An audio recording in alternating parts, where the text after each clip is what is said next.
Cell and gene therapy is very new, it's very exciting, but I think that it is being widely embraced, and you can see that across a couple of different reasons.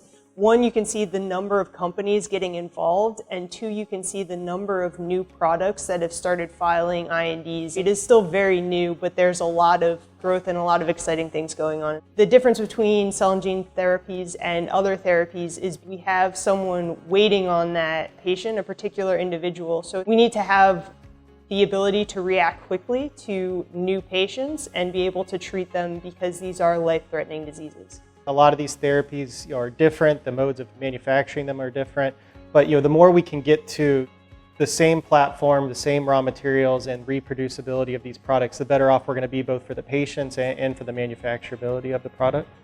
There are a lot of different concerns when it comes to technology. We here at Lonza are actually trying to implement some of those ourselves, and we've brought that with our Cocoon process as well as our Moda ES system. The opportunity for digitization is having a very positive impact for manufacturing. With the implementation of MES systems, we are able to reduce the amount of time it takes to review and get our products to market sooner, able to do real-time consumptions to make sure that our inventory is up to date, integrate all of our sampling results, and able to review only by exception. So it's going to be a very important aspect to manufacturing as we continue to grow. Because of the expansion of this space, because of the growth of this space, and just because of the complexity of products that we run, training has to be paramount in everything we do. We have to start from the basis, general GMPs, to make sure people understand what they can and can't do on a regular basis, to give them that library and that attention activator. And then we need to move into the theory-based situations. How do we teach enough theory so you understand what you're working on so that you can make the right decision or raise the right questions as you work through a process? And then on top of that, efficiency and process improvement. As we run these processes more frequently, how do we take those learnings, how do we incorporate them not only to that individual process or that individual patient we're treating, but to the process as a whole, and do that quickly so that the teams can learn from it and grow from it.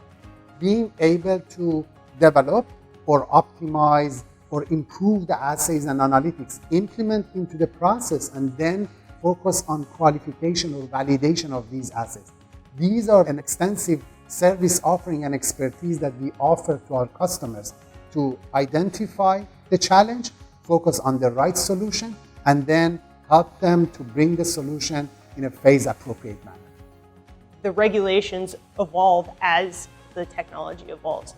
So what we do here at Lonza is we're actually working with the regulators to make sure that we understand what's coming up, what regulations are coming that could affect us, but also that the regulators understand the implications of the guidance that they're providing and also what guidance is needed so that we can make sure that we're working together to have a safe and effective product for the patients. We need to work together, all of us, regulators, technology developers, our customers and clients, and also CDMO services, to be able to offer that solution to a large number of patients.